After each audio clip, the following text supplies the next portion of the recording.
he'll probably suit up, be a game-time decision. But even then, you probably want to be cautious with him and not play him even 75% of the snaps. So play him as little as possible, as little as you need.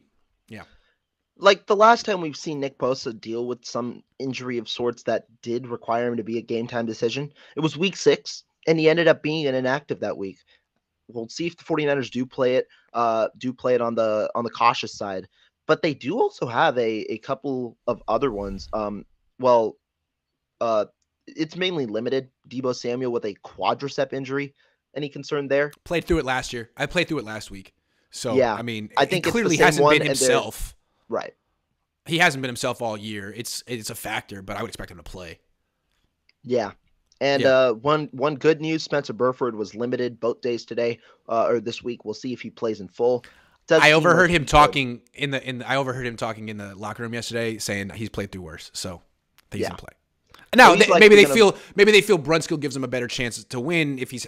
But I heard. Sorry, I was eavesdropping. He was like, "Man, I played through worse than this." So there we go. Breaking report from Grant. He's eavesdropping. Sorry, sir, not sorry. Let's though real quick shift to the opponent side. They've got a couple of injuries. Tristan Wirfs, high ankle sprain. He suffered, but general manager Jason Licht for the Tampa Bay Buccaneers did say that he is actually day-to-day.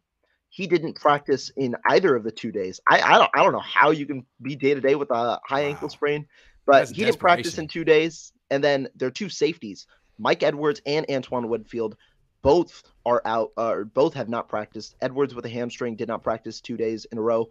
Ankle for Winfield did not practice 2 days in a row. Talk to me about the Buccaneers injuries and how it might change something for the 49ers. Well, they do have some injuries on defense. That being said, the hell of a defense. And I think they probably are going to give the Niners. I mean, the Niners don't have a hell of an offense. They have a very average offense this year. I mean, they're great in terms of yards and estimated points. There are some stats that make the Niners offense look great, but when it comes to actually putting the ball in the end zone, it's not really what they do. They're not really. That's not their thing this year. So I'm looking at the Bucs offense and their offensive line. It's a joke. It's worse than Miami's.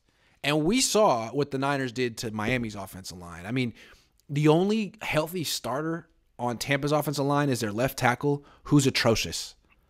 Yeah. Atrocious. Isn't he leading the league in both sacks allowed and holding penalty? I don't know about the other one, but yeah, I think so. He sucks. Like that. He sucks. I'm so sorry, Donovan. But yeah, man. I mean, he's old. We'll give him some slack. He's old. That's the slack. Sure, some slack. But so Miami had open receivers last game, and Tua missed a lot of throws. Throws that I'm thinking Tom Brady would make. But at the same time, man, he doesn't have Tyreek Hill. He doesn't have Jalen Waddle. He has old Julio Jones, an aging Mike Evans, and a Chris Godwin who was better a few years ago, and Scotty Miller, who's nice. It's like, is this team going to score 10 points? Maybe. I think they score 13. I don't know. It seems to me you need to have a really healthy, talented offense to have a chance against the Niners right now. And Tampa has a demonstrably terrible offense. They have talent. Yeah. They have Tom Brady, but it's week 14 and there's a lot of data in, and their offense sucks at home, on the road, on a train, in a plane, in a box with a fox. It's a terrible offense. And that's what Dr. Seuss has to say about that. I mean, when we talk about the offense, Mike Evans it's been an interesting case this year. He's normally known as a touchdown machine. Had 3 in the first 2 weeks, 0 after that. The last 2 weeks, Mike Evans has essentially been non-existent. 2 weeks ago, 9 targets, only 2 receptions. That's like a Deebo Samuel stat line in one of his poor games earlier this year. Then, last week, only 4 targets in general against the Saints. The Saints, I think the 49ers have a better defensive line. The Saints are a good defense, but the Saints were able to really get to Tom Brady. Good amount of pressures last week. Good defense. Tom Brady ended up winning with the game-winning drive. Only 17 points, though. I think the 49ers, their defense is set up for a good matchup. The biggest thing, quick game. Tom Brady loves screens. Rachaad White is going to likely be the starter. Unknown on Leonard Fournette right now, but regardless. Good Good luck. Good luck. Hey, have people not realized that Dre Greenlaw is freaking flying around? I mean, yes, the Niners have that front, that wide 9 that gets up the field, and of course you want to screen against it, but have you not seen their linebackers? That's not going to... Dre Greenlaw, I believe, leads the NFL in tackles right now. It's not going to work. It's not going to work. You need a lot more. Hey, the Chiefs had a lot more going for them than screens against the 49ers. They had an offensive line that could block and the best quarterback of all time, maybe, that I've ever seen. So here's the one thing with Tampa. The one thing that worked finally for them against New Orleans was going no huddle.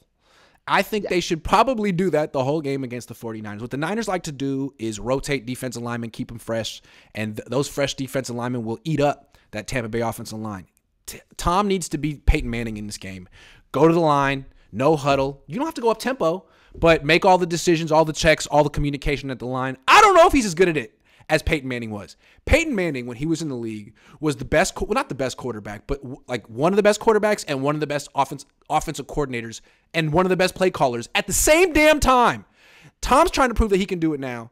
They ran Bruce Arians out of the booth, and frankly, their offense sucks. So I'd like to see, but I think that's their best chance because you want to keep the Niners defense on the field. 8-9 plays. Otherwise, they'll be fresh. They'll be faster than you. They'll beat the shit out of you. I'm sorry for cursing. You're good.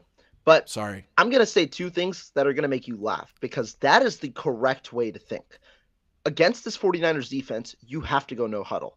However, Todd Bowles has a certain vision in mind. So last week, Todd Bowles did not want to run hurry up at the end because he was scared that he was essentially scared that Tom Brady was going to throw another interception.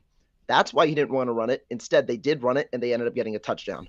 Now, this week after the game, Todd Bowles said, "We've ran no huddle sometimes this year. We've had it in our arsenal. We've done it quite a few times. We have it. It's just about certain guys being able to do certain things. Now we're down a tackle, so that's exposing a lot of things. So we have to be selective."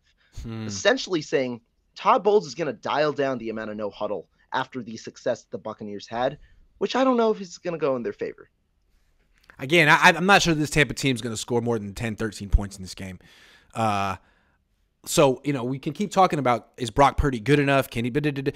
Eventually, that'll be the question. But this week, it's still like, can this team crack double digits against the 49ers? That's how good this defense is right now. You don't even have to talk about the other two phases unless they're going up against an offense that's legit. And Tampa's ain't. It's legitimately bad. They're scoring 16 points per game on the road. 16. Yeah. That's even worse than the Niners, right? I think the Niners were scoring like 18 or something like that. And I mean, 18 is not great either, but that's even worse than the Niners.